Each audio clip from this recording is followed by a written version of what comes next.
नमस्कार। आज हम बात करेंगे भारत की जान, उसकी धड़कन यानी हमारी नदियों के बारे में। सोचिए, ये सिर्फ पानी की धाराएं नहीं हैं, ये तो वो नसें हैं जो हमारे देश के कोने-कोने में जिंदगी पहुंचाती हैं। तो चलिए आज इन्हीं जीवन देने वाली नदियों के सफर पर निकलते हैं।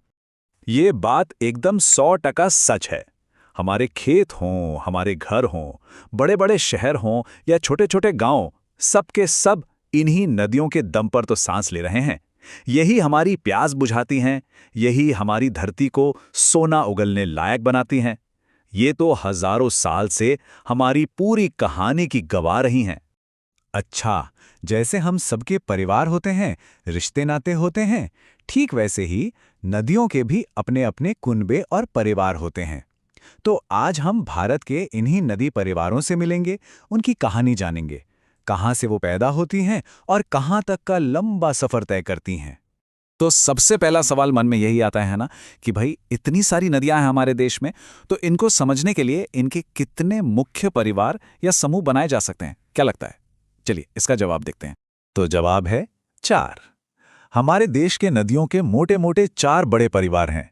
पहला वो विशाल नदियां जो हिमालय की ऊंची गोद से निकलती हैं। दूसरा परिवार है दक्षिण के पठारों पर बहने वाली नदियों का।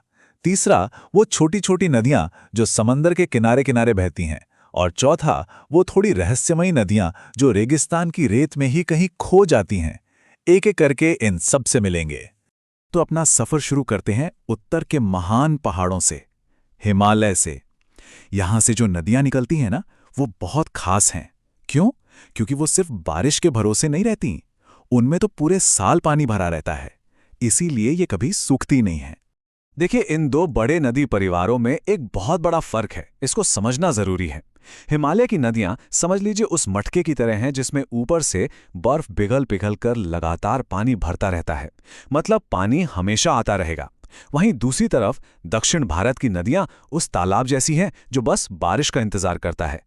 जब मॉनसून आया तो लबालब भर गई और गर्मी आई तो पानी कम हो गया। हिमालय के इस विशाल परिवार में भी दो मुख्य धाराएं हैं। एक है सिंधु और उसकी साथी नदियों का पूरा सिस्टम, और दूसरा है गंगा, ब्रह्मपुत्र, मेघना का महापरिवार जो हमारे देश के करोड़ों करोड़ों लोगों की जिंदगी की गाड़ी को खींचता है। और ये देखिए, ये है हमारी मां गंगा का पवित्र और लंबा सफर। ये देवप्रयाग में दो धाराओं भागीरथी और अलकनंदा के मिलने से जन्म लेती हैं। फिर उत्तर प्रदेश और बिहार के हरे भरे खेतों में जान डालती हुई पश्चिम बंगाल पहुंचती हैं और आखिर में अपना नाम बदलकर पद्मा बनकर बांग्लादेश की धरती में चली जाती हैं। चलिए अब उत्तर से सीधा चलते हैं दक्षिण भारत की ओर। याद है वो तालाब वाली बात जो बारिश पर निर्भर रहता है? बस यहाँ की ज्यादातर नदियां बिल्कुल वैसी ही हैं। ये पूरी तरह से मॉनसून पर जीती हैं, इसीलिए इनको मौसमी नदियां भी कहते हैं। दक्षिण की इन बड़ी नदियों ने अपने रास्ते अलग अलग चुने हैं। महानदी, गोदावरी, कृष्णा और कावेरी जैसी बड़ी नदियां पूर्व की ओर बहकर बंगाल की खाड़ी में मिल जाती हैं। वहीं नर्मदा और ताप्ती जैसी कुछ नदियां इनसे अलग पश्चिम की तरफ बहकर अरब सागर में जा मिलती हैं। जरा इस आंकड़े को देखिए, 10%। इसका मतलब समझते हैं? इसका मतलब है कि हमारे पूरे भारत देश का 10वां हिस्सा यानी 10 में से एक हिस्सा इतना बड़ा है कि वहां की बारिश का सारा पानी बहकर सिर्फ एक नदी में आता है, और वो है गोदावरी। अंदाजा लगाइए, ये अकेली नदी कितने लोगों का पेट भरती होगी।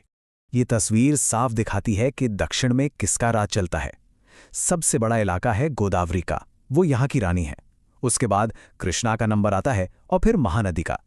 ये तीनों मिलकर ही तो पूरे दक्षिण भारत की प्यास बुझाती हैं और खेतों को सींचती हैं।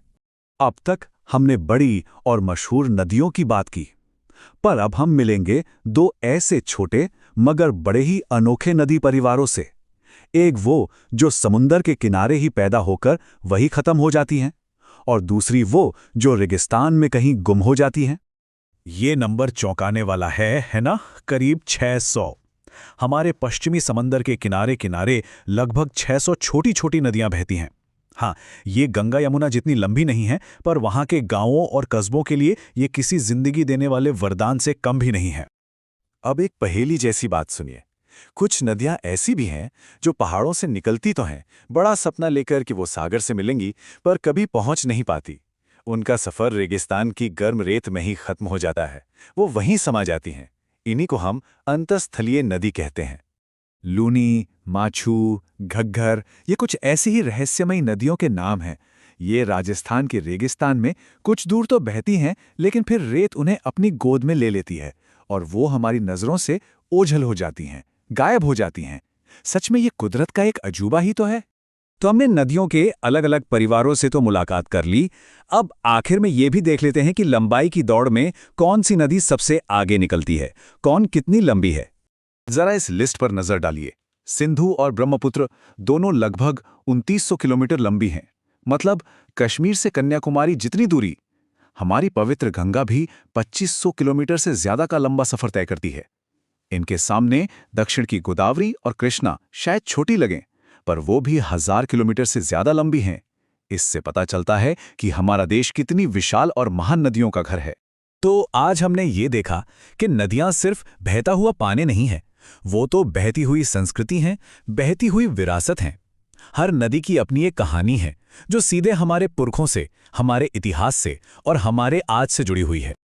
और आखिर में ये एक सवाल जो हम सबको अपने आप से पूछना है, इन नदियों ने हमें जिंदगी दी है, अब हमारी बारी है, हमारी जिम्मेदारी है कि हम इन्हें आने वाली पीढ़ियों के लिए कैसे जिंदा रखें, कैसे इन्हें साफ सुथरा और सुरक्षित रखें।